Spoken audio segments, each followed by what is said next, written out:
Hola chicos, ¿cómo están? Muy buenas tardes. Hola, hola, bienvenidos a nuestra sesión del día de hoy, nuestra clase de filosofía. Hoy día nos corresponde trabajar lo que viene a ser el periodo moderno, ¿no? De la filosofía. ¿Cómo está Tatiana? ¿Qué tal? Anelí, ¿cómo está? Muy buenas tardes. Bienvenidas chicas a nuestra sesión.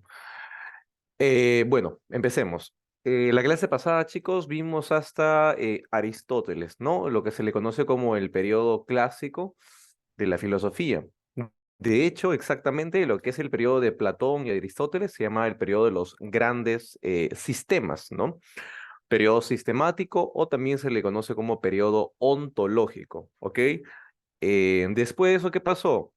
Bueno, muere Aristóteles, decaen las polis griegas, ¿no? Llega Alejandro Magno, conquista el mundo antiguo, discípulo de Aristóteles. Surgen escuelas filosóficas para poder hallar lo que es la felicidad o ataraxia. Luego eso nos lleva al periodo de la Edad Media, ¿no? Donde la iglesia tiene el mayor poder y la teología en un inicio se posiciona por encima de la filosofía, ¿no? El centro del mundo es la tierra y obviamente es un enfoque teocéntrico, ¿no? No obstante, van pasando ciertos sucesos históricos, como por ejemplo las cruzadas, ¿no? La lucha por la Tierra Santa, em, la peste negra, ¿no? Muchos sucesos. Dentro de ellos, económicamente hablando, la iglesia se va debilitando. Y para ello aparece pues una nueva clase social llamada lo que es la burguesía. Y es esta, la burguesía, la que básicamente va a empezar a invertir en ciencia, ¿correcto? La burguesía es la que va a invertir en ciencia. Y es así como de pronto la ciencia surge y con ello la filosofía moderna. Entonces, la filosofía moderna se caracterizó por lo siguiente, chicos. Independencia de la razón y la filosofía, ¿de qué? De la teología y la fe, ¿no? La razón ya no va a tener ningún tipo de vínculo, ¿de acuerdo? Con lo que viene a ser la teología y la fe. La fe era el camino para llegar a Dios en la filosofía medieval y la teología, pues, una herramienta fundamental. Ya no. Nueva concepción del hombre y del mundo. Aparece un fenómeno llamado el famoso antropocentrismo, ¿no? Por ejemplo, con el periodo de la Ilustración, el periodo del Renacimiento, el humanismo, ¿te das cuenta? Preocupación por la política y el Estado, ¿no? Recuerda que si va a darse una división de poderes, es importante cuál es el régimen político que se va a aplicar. Se va vinculando ciencia con filosofía, ¿no? Todo empieza con lo que son los aportes de Newton, los aportes de Kepler, la invención del telescopio por Galileo, ¿no? Y se empieza a demostrar diversos cambios y acontecimientos en el campo científico. La peste negra se empieza a explicar, ¿no? Y también se desarrollan posturas filosóficas como el empirismo y el racionalismo, ¿no? Que eso tiene pues una razón de ser, ¿no? ¿Por qué sucede eso, profesor? Bueno, te explico. El racionalismo y el empirismo son dos corrientes filosóficas que se van a caracterizar básicamente porque cada una de ellas está convencida de que tiene la razón sobre la explicación del mundo. ¿Y por qué quieren explicar el mundo? No solamente quieren explicarlo, sino quieren dar una fuente fidedigna de conocimiento. En este caso, el racionalismo dirá que la fuente del conocimiento es la razón, mientras que el empirismo sostendrá que es la experiencia. Pues eso viene de empirismo, de empireia, que significa experiencia, ¿correcto? ¿Y por qué hacen estas cosas, profe? Fácil. En la edad moderna, chicos, sucede un fenómeno. Se le llama el giro copernicano. ¿Qué es esto? Les había dicho que en la Edad Media se creía que el centro del universo era la Tierra. A eso se le conoce como geocentrismo, ¿correcto? Geocentrismo. Defendido desde la antigüedad por Aristóteles y por Ptolomeo. No obstante, con la invención del telescopio se va a replantear realmente, ¿no? Eh, Básicamente, ¿cuál es el centro? Que en este caso ya sería el Sol. Y ya no hablamos de un geocentrismo, sino hablamos de un heliocentrismo. El centro ahora es el Sol, ¿no? Gracias a Copérnico y a Galileo Galilei, pues, ¿no? Entonces, básicamente hay un cambio, ¿no? Hay una reestructura en lo que nosotros entendemos como el mundo o el campo de la ciencia. Si ayer era la Tierra, hoy es el Sol, y mañana nos dicen que el Sol no está arriba, sino que se mete en lo profundo de la Tierra y sale todos los días, la pregunta es, ¿a quién le creo? ¿No? ¿A quién le voy a creer? Entonces aquí aparecen las corrientes filosóficas mencionadas, racionalismo y empirismo.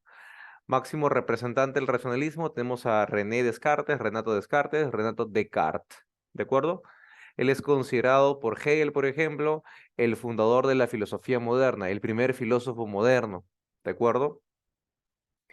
Sostiene en su racionalismo que la fuente es la razón, correcto, y por lo tanto la deducción es ese mecanismo con el cual va ligado lo que es justamente el razonamiento o razón.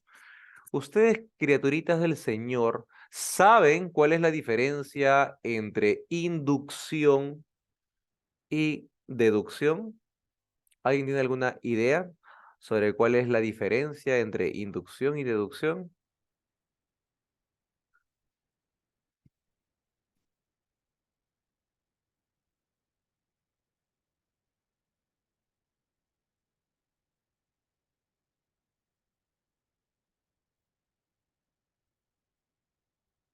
La inducción es un razonamiento que va de lo particular a lo general, mientras que la deducción es un razonamiento que va de lo general a lo particular. Su conclusión es necesaria, mientras que en la inducción es probable, ¿no?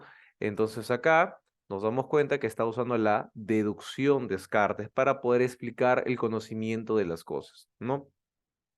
Ahora, como les había comentado, ellos buscaban explicar las cosas con certeza, porque estaban dudando de todas las cosas. Oye, ¿cuál será el conocimiento verdadero, no? ¿Qué es aquello que nos puede llevar a la certeza del conocimiento? Ahí es donde Descartes plantea, ¿no? En su obra El discurso del método, la famosísima duda metódica. ¿Qué es la duda metódica? Usar la duda como método. Dudar de todas las cosas, de todos los conocimientos, de lo que te dijeron tus padres, tus profesores, tus amigos, de la persona que te quiere, de tu ex. Duda absolutamente de todo. ¿Para qué vas a dudar?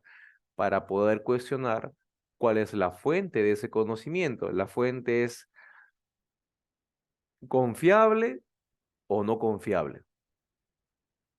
Para poder construir el conocimiento tiene que pasar por un filtro, ¿no? Tiene que pasar por un colador. Ese colador es la duda metódica.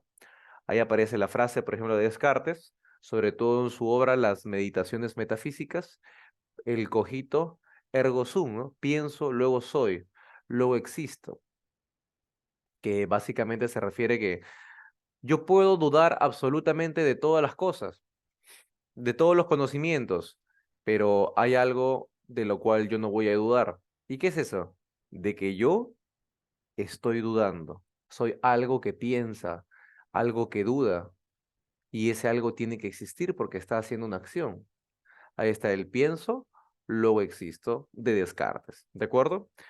Descartes, él buscaba construir un conocimiento universal, basándose sobre todo en la matemática, ¿no? En la aritmética y la geometría. Y ese proyecto se le llamó, por ejemplo, la Matesis Universalis, la matemática universal, que sea aplicado para todos y en todo tipo de conocimiento, para que no haya error, para que nadie esté dudando, sino que haya una certeza universal, una certeza absoluta. ¿Te das cuenta hasta qué punto llegó Descartes de querer desarrollar una matemática universal? Su duda metódica tenía ciertos elementos o ciertos pasos. Por ejemplo, número uno, dudar de la tradición. ¿Qué es la tradición? Lo que se va haciendo de generación en generación. Somételo a duda. ¿Por qué tengo que practicar esa tradición? ¿De dónde viene? Paso número dos, hay que dudar de los sentidos. Profe, dudar de los sentidos, claro. Ustedes deben haber visto en psicología la clase de repente de percepción. La percepción es diferente dependiendo de cada sujeto, ¿verdad? Eso que se forma en tu mente se llama percepto y eso tiene como base los canales sensoriales que nosotros tenemos. Profesor, ¿es por eso que un mismo plato de comida para algunos es rico, para otros feo, para otros salado, para otros le falta este condimento? Así es, porque la base son los sentidos. La pregunta es, ¿podré fiarme de los sentidos? Descartes que dice, no, porque busco un conocimiento universal, certero.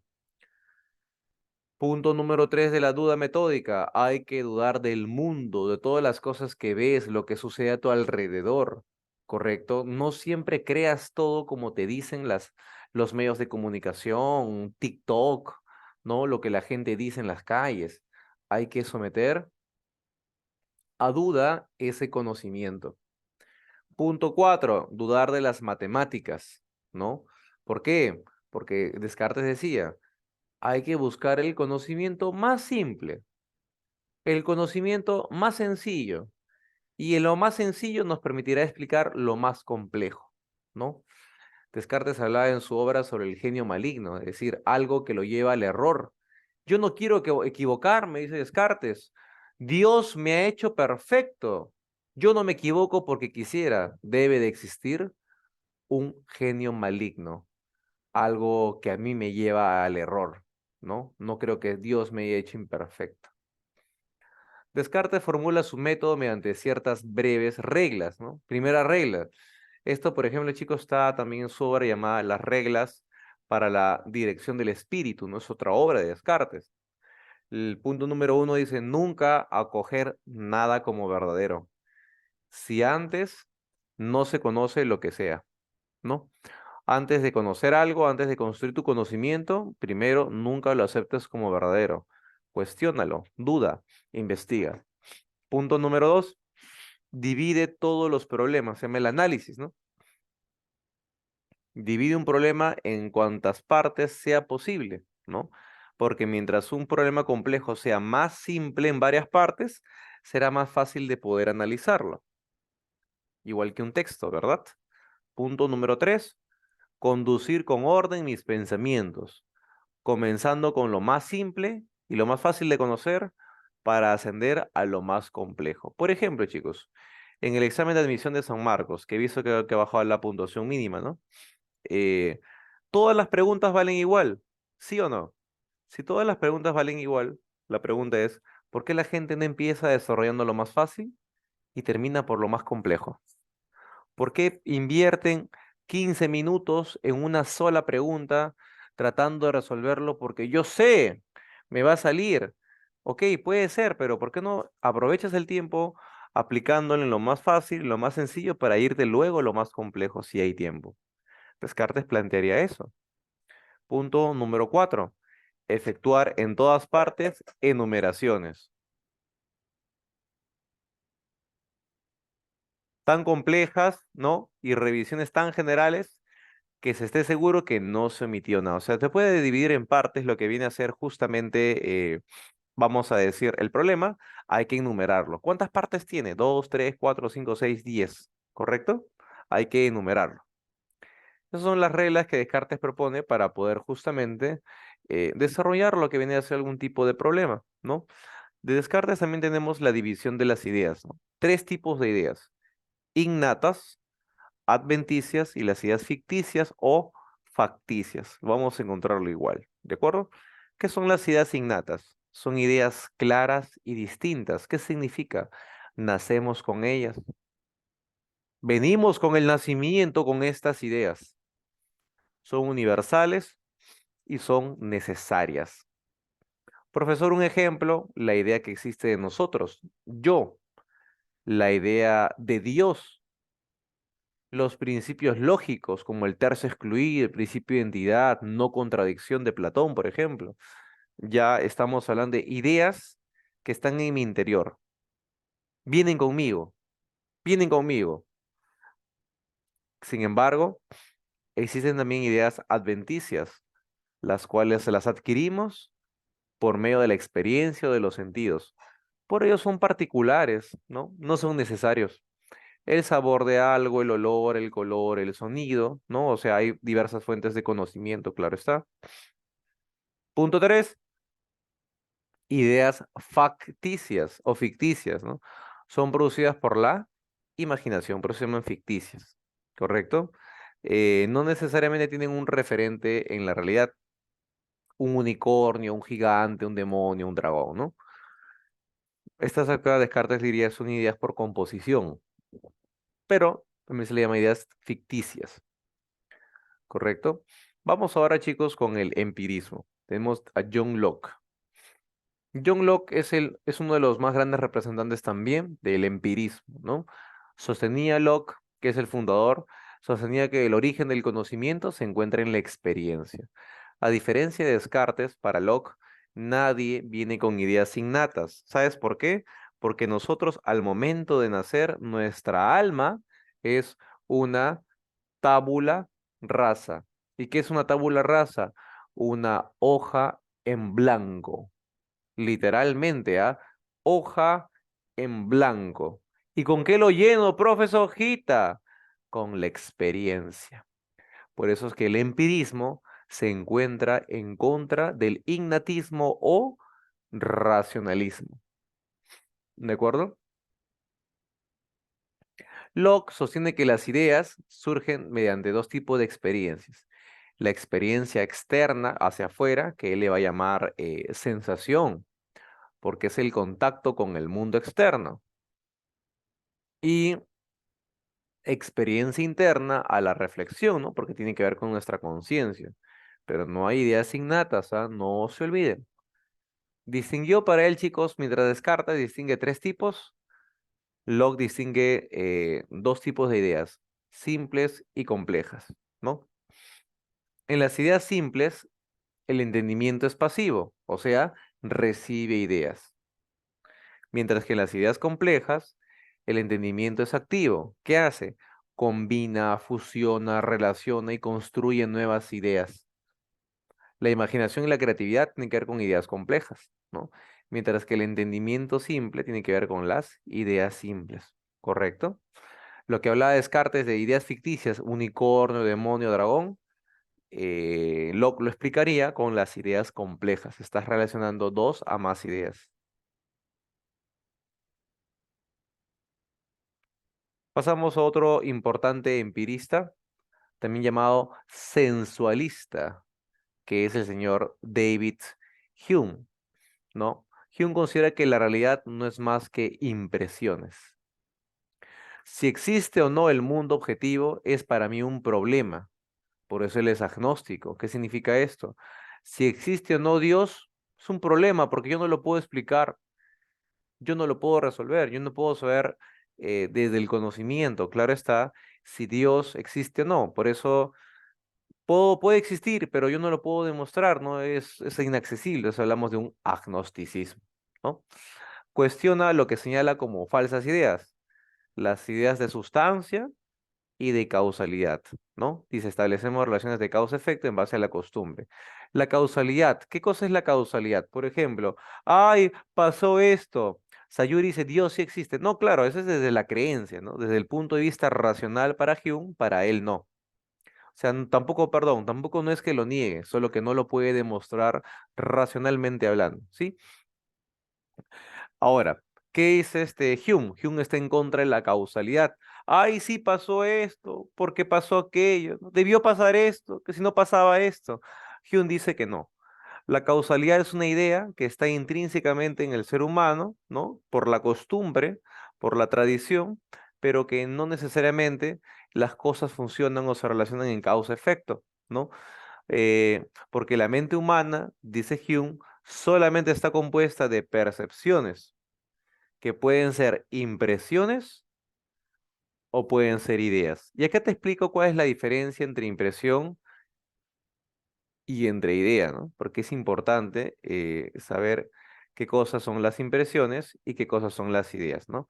Una impresión es lo que uno capta mediante los sentidos. Yo veo que Sayuri ha escrito algo, para mí es una impresión visual y en base a eso se guarda una idea en mi mente. ¿Te das cuenta? Esa idea que se guarda ya no se llama impresión, se llama idea. En otras palabras, la impresión se genera del contacto directo con el objeto. Y la idea es la imagen que queda de eso que yo capté en la realidad. Es la imagen débil, borrosa, del objeto que yo vi. Yo vi a Sayuri ayer. No, hace 4 meses la vi. Y me queda una idea de Sayuri, pero esa idea está borrosa porque ya no recuerdo cómo era. No es lo mismo el contacto momentáneo y directo, la impresión, que tener guardada una idea de Sayuri de hace 6 meses, 2 años, 5 años. ¿De acuerdo? La idea es la imagen borrosa de eso. Ahora, esas impresiones se dividen en dos, ¿no? Dice, por la intensidad, el orden y la sucesión. ¿Qué es la intensidad? Se percibe con mayor intensidad las impresiones que las ideas. Claro, pues, se percibe con mayor intensidad las impresiones. ¿Por qué, profesor? Porque las impresiones dependen de los sentidos, de lo que tú comes, hueles, pruebas, tocas, escuchas. En cambio, la idea no tiene la misma intensidad, es una intensidad leve, suave, débil. ¿Te das cuenta? No, no está bien, Sayuri, se respeta, sino que recuerda, lo que yo estoy aquí explicando es los que los pensadores o filósofos creen. Yo no te estoy hablando de mi punto de vista, lo que yo creo, no, acá no importa lo que yo creo ni lo que yo pienso, yo aquí solo estoy explicando lo que los filósofos argumentan, ¿de acuerdo? Más allá de que si alguien cree o no cree. El punto número 2, el orden y la sucesión. ¿Qué dice? Primero suceden las impresiones. Claro, pues, Ayuri. Primero suceden las impresiones y luego suceden las ideas. Obviamente, ¿no? Yo veo a Sayuri en la calle. Primero se da la impresión. Luego, cuando ya no la veo, pasó 10 años, me queda la idea de cómo era Sayuri. Siempre sucede primero las impresiones y luego suceden las ideas, ¿no? Ya que las ideas son una imagen debilitada, como explica ahí en la diapositiva. Sí, no se preocupe. Vamos por acá. Vamos ahora a explicar algo de Immanuel Kant, ¿no? ¿Qué dice Kant? ¿Quién fue Kant, profe? Bueno, escúchame, ¿ah? ¿Te acuerdas que los racionalistas y los empiristas se peleaban por quién tiene la razón? ¿Sí o no? Ya. Eh, Básicamente, cuando hablamos, por ejemplo, de quién tiene la razón, los racionalistas decían yo, los empiristas decían yo. Entonces aparece Kant en el fenómeno llamado la ilustración y dice, señores, ¿por qué se pelean? Ambas fuentes son viables en el conocimiento, tanto para la razón, tanto como para la experiencia. Razón y experiencia son fuentes ambas confiables del conocimiento. Las matemáticas con la razón, las ciencias experimentales con la experiencia. Listo, ¿te das cuenta? Kant es considerado el iniciador de la filosofía clásica alemana, ¿correcto? Él también, al igual que Descartes y Locke, cuestionó, reflexionó sobre la nociología, la teoría del conocimiento, ¿no? A su postura no se le llama racionalismo ni empirismo, se le llama criticismo. ¿Y por qué se llama criticismo? En base a 3 obras que escribió Kant. La primera se llama La crítica de la razón pura, que es sobre nociología, teoría del conocimiento. Luego está la crítica de la razón práctica, que habla sobre la ética. Y tercero está la crítica del juicio o de la facultad de juzgar, que habla sobre estética, porque algo es bello, hermoso, sublime o ridículo, ¿correcto? Kant planteó lo que él denominó el giro copernicano. ¿Qué es esto? El giro define el cambio de perspectiva en la comprensión de los objetos. Por ejemplo, creían que yo voy a conocer al objeto. Falso. No es que yo voy a conocer el objeto, perdón, no es que los objetos estén ahí tal cual yo los voy a conocer. No, el objeto está ahí, pero tú te has preguntado si tus sentidos te brindan una imagen 100% tal cual sería el objeto. ¿Qué dice Kant? El conocimiento es una aproximación. No conocemos a las cosas tal cual son, tenemos una aproximación. Te vamos a explicar eso. Antes de Kant, los filósofos afirmaban que la razón se adaptaba a la forma del objeto. Después del giro, se considera que los objetos son constituidos por la razón. ¿Qué significa eso? La razón del ser humano construye los objetos. Tú te haces una representación de lo que tú puedes entender en el mundo. Cada quien escucha la clase y cada quien le entiende a su manera. A eso se refiere. No es que todos capten lo mismo y la razón capta la forma del objeto, no. Cada quien va construyendo un conocimiento en base a lo que pueda captar y entender, ¿correcto?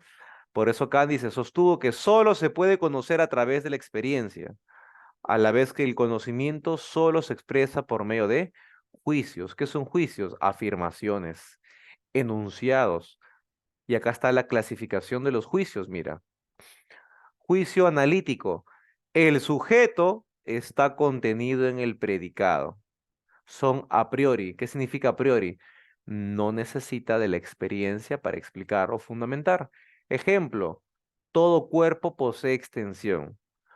Todo calvo no tiene cabello. ¿Te das cuenta? Todo cuadrado tiene cuatro lados. Profe, es redundante. Así es. Un juicio analítico te dice, el sujeto está contenido en el predicado, no hay conocimientos nuevos. Juicio sintético, el sujeto no está contenido en el predicado. Esta mañana hace calor, esta tarde hace frío. El calvo se llama Juan, el cuadrado es rojo. ¿Te das cuenta? Son a posteriori. ¿Qué significa? Tiene que validarse por medio de la experiencia. Mira, acá está a priori. El todo es mayor que las partes. Claro, pues porque si es todo, es algo universal, ¿no? Y las partes son particulares. Usas la razón. A posteriori, las plantas son de color verde por acción de la clorofila. Has tenido que verificar, has tenido que investigar, demostrar, experimentar para que de pronto, ¡plum!, digas, ah, claro, científicamente se demuestra eso, a posteriori, ¿correcto? Tipos de juicio y sus validaciones, ¿no? ¿Qué plantea Kant con respecto al conocimiento? Dos conceptos, chicos. El fenómeno y el númeno o cosa en sí. ¿Qué es el fenómeno? El fenómeno es una aproximación de lo que yo puedo conocer, porque para Kant no se puede conocer las cosas al su 100%. No se puede, señores. ¿Y qué es el númeno? La cosa en sí misma. Te pongo un ejemplo rapidito para que se entienda. Juan conoce a Juana, pero durante su vida, Juan solamente va a conocer de Juana el fenómeno, una aproximación. Y la personalidad completa, total de Juana, ¿cómo es?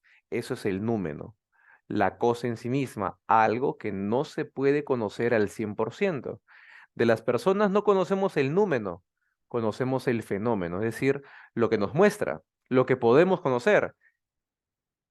Pero se dice que nunca terminamos de conocer a una persona, ¿no? ¿Por qué? Ahí está el número. ¿Conocemos el sol?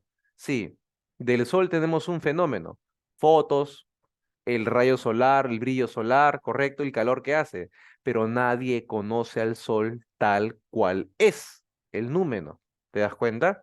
Es por eso que el conocimiento es una aproximación. ¿Ok? Kant, ¿qué se pregunta? Lo siguiente, ¿no? ¿Qué cosa puedo conocer? Hablamos en el campo de la nociología. ¿Cómo debería de actuar ante cierta circunstancia la ética formalista? ¿Qué me cabe esperar? La religión, el agnosticismo, ¿qué sucede con el hombre? Y aquí viene, ¿no? ¿Qué es el hombre? La antropología filosófica. ¿Cómo podemos definir a lo que es el hombre? ¿De acuerdo? Muy bien, chicos. A continuación vamos a resolver nuestra práctica. Así que, por favor, todos con su material para poder trabajar nuestra práctica. Yo acá estoy buscándolo para poder compartirlo en la diapositiva, así que por favor, los demás ya con su práctica, vamos leyendo el texto 1, yo ahorita lo voy a leer, vamos leyendo, la idea es A ver cuánto podemos trabajar, ¿no? Porque a veces el tiempo, como son textos, y son textos filosóficos sobre todo, demanda un poco lo que es el tiempo, ¿no? Al tiempo apremia. Listo, acá está, ya lo encontré. Vamos acá a compartir.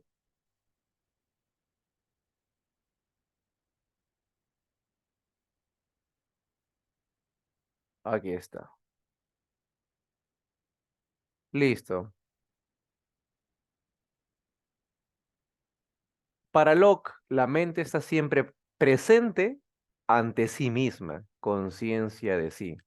Por tanto, intuye su propia existencia, sin que para ello parezca necesitar el intermediario de ninguna idea.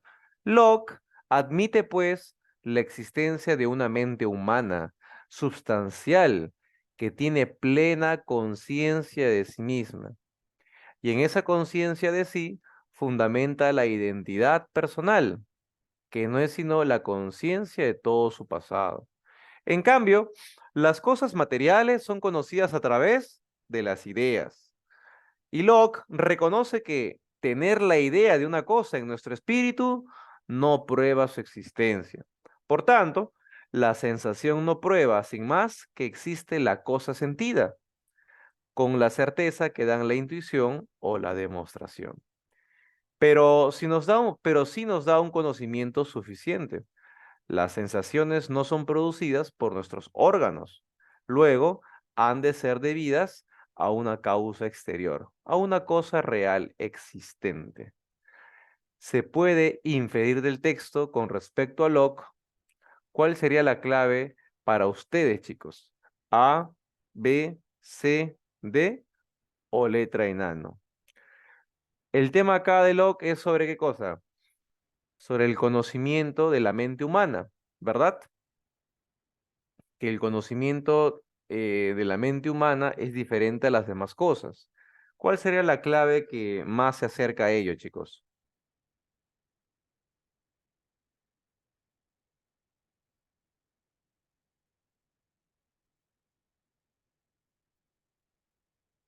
Por acá, por interno nos dicen la E, las ideas son fuente de conocimiento seguro para la mente, ¿seguro? Eso es lo que dice, las ideas son fuente de conocimiento seguro. Las cosas materiales son conocidas a través de ideas, pero esa idea no prueba su existencia, entonces no es seguro, ¿te das cuenta? Claro, ¿la clave cuál es? La mente humana no necesita de qué cosa? De las ideas para su existencia. Profe, ¿quién sí necesita de las ideas? Aquí está. Las cosas materiales necesitan de las ideas. La mente humana no necesita de las ideas. Correcto, Casa. Pregunta uno.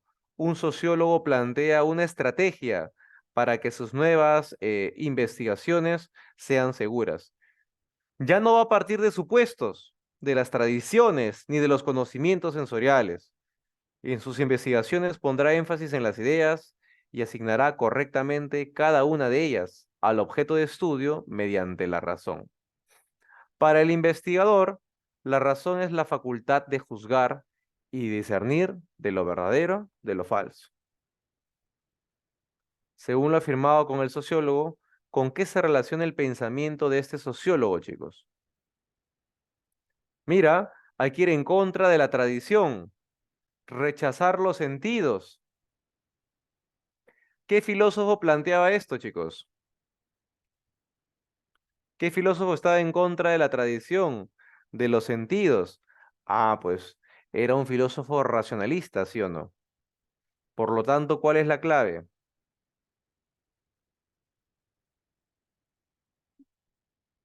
¿Quién se encontraba en contra de los sentidos? La razón es fundamental. El método cartesiano para llegar a la verdad. La famosa duda metódica. Hay que dudar de las tradiciones, conocimientos sensoriales, etcétera. Uno, enanito, ¿correcto? Dos, Abelardo dice, cuando observo una granadilla, empiezo a tener una serie de sensaciones. acerca de dicha fruta. Mira, observa la granadilla y tiene sensaciones de la fruta. Las sensaciones que se le aparecen son sobre su color, su forma y su frescura. Luego empieza a preguntarse si se puede comer o no, si será dulce o ácido. ¿Con quién se relaciona esta forma de pensar de Abelardo, chicos? ¿Mm?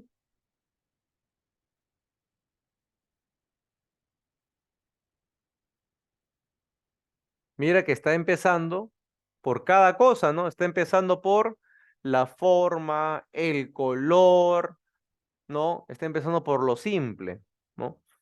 La frescura, cómo será su sabor, etcétera. Profesor, ¿es el contacto directo? Así es. ¿De qué estaríamos hablando? Estamos hablando de log. Pero ¿cuál sería la clave? ¿La B o la C?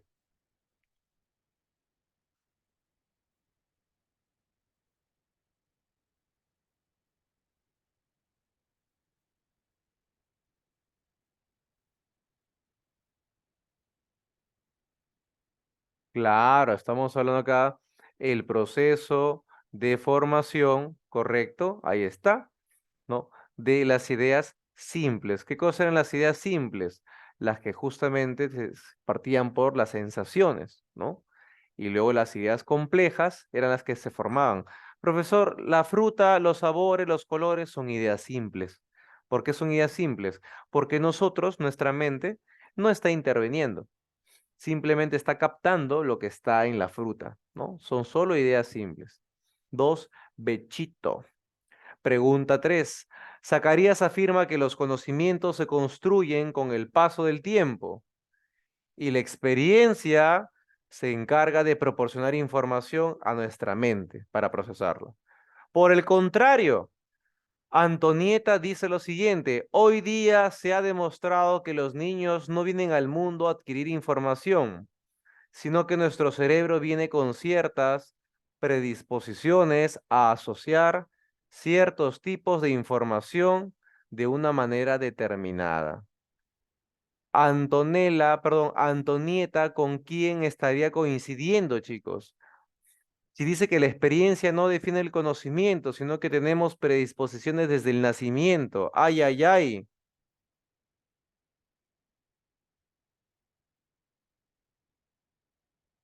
¿Con quién estaría de acuerdo? ¿Con qué filósofo de lo que hemos explicado en clase, criaturas?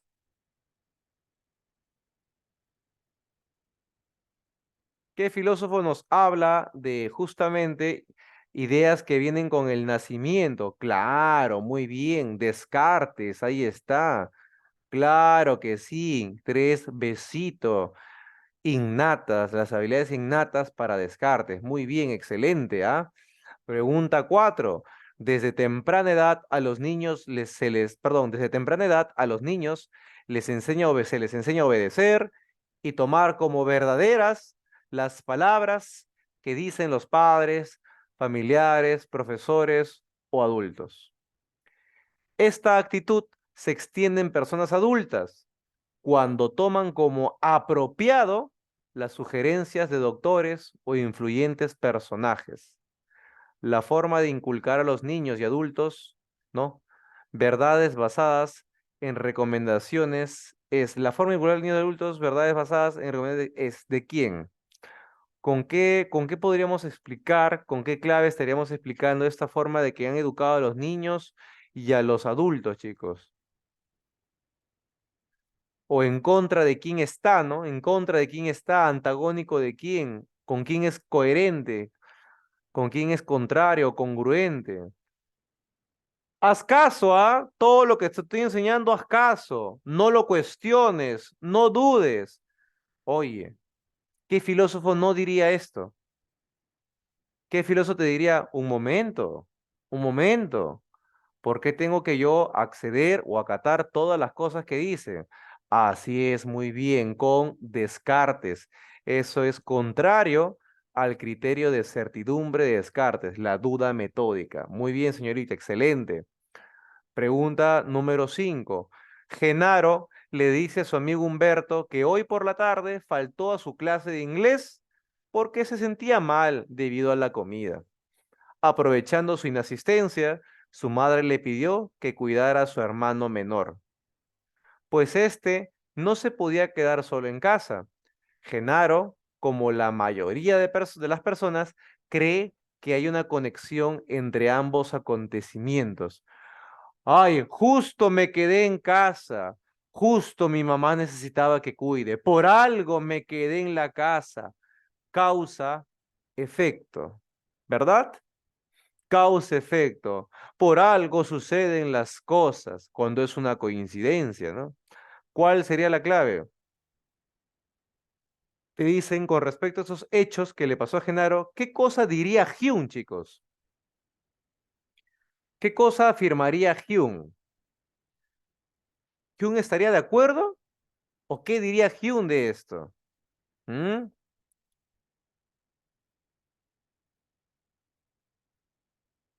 Hume afirmaría que las personas logran asociar eventos para demostrar sus conexiones. Podría ser, pero no es exactamente, ¿no? Lo que diría Hume, pero está por ahí cerca, doctora, está cerca, pero no es lo que diría Hume.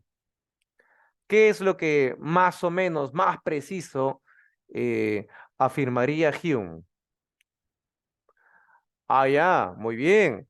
Las personas no pueden decir que un acontecimiento causó al otro. ¿Por qué? Porque justamente lo estamos captando por las sensaciones, ¿no? Ahí está la crítica que le hace al principio de causalidad, ¿no? No todo lo que sucede fue porque pasó algo. A veces simples son meras contingencias, ¿te das cuenta? Y la última, chicos, para que se vayan, le doy la clave, la 7 y la 8. 6. Atentos, ¿ah? Un psicólogo examina de manera analítica y minuciosa las condiciones dentro de las cuales es posible el conocimiento.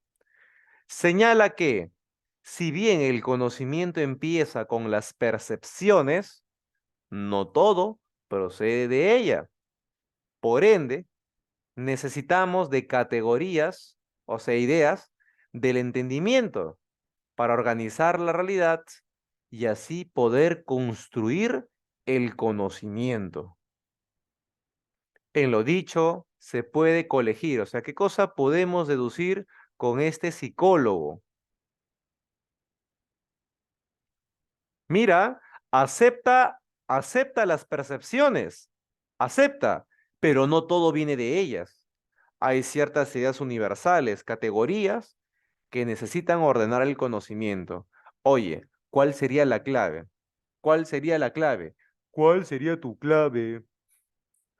Este psicólogo acepta el conocimiento de las percepciones, pero también entiende que hay categorías del entendimiento, o sea, de la razón para construir el conocimiento. ¿Cuál es su clave, criaturitas?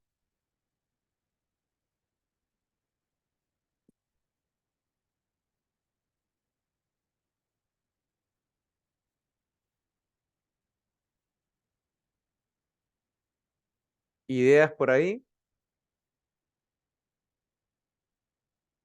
Correcto, muy bien, doctora. La A. Ahí está, claro que sí. Realiza una síntesis, una reunión, una condensación entre racionalismo y empirismo. Claro que sí. Muy bien, señorita. Excelente, excelente, chicas. Clave de las 7, chicos, para que lo puedan revisar luego. La clave es la C, ¿de acuerdo? Y en la pregunta 8 tenemos la clave, viene a ser la B. ¿De acuerdo? Esa ha sido, chicos, la clase de filosofía moderna, ¿no? Ya van a venir luego otros pensadores que van a construir sobre la base de esto. Les agradezco a todos los chicos que han estado presentes, que han estado participando. Son más las señoritas, los varones no sé, están en su Free Fire seguro. Me he enterado que los chicos se casan por Free Fire, ¿no? Cuídense todos, chicos, tengan muy buenas noches, abríguense y repasen, por favor. Nos vemos. Hasta la próxima, chicos.